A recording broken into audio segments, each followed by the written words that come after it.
Bo. Let's get our brains and bodies ready to read. Do you love letters? Yes, I do too. Do you know something neat about letters? Every letter has a big letter and a small letter. Do you want to meet a letter today?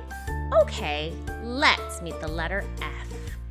These words start with F. Fox, fork, and flower.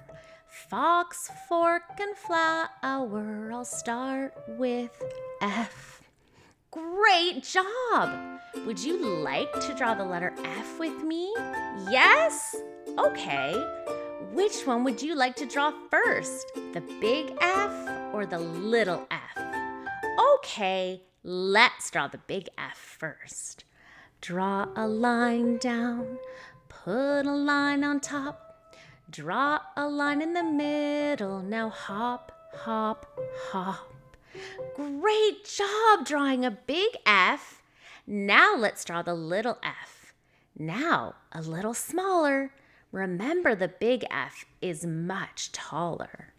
Draw a line down, put a line on top, draw a line in the middle, now hop, hop, hop. Thank you for learning and moving with us. Bye for now.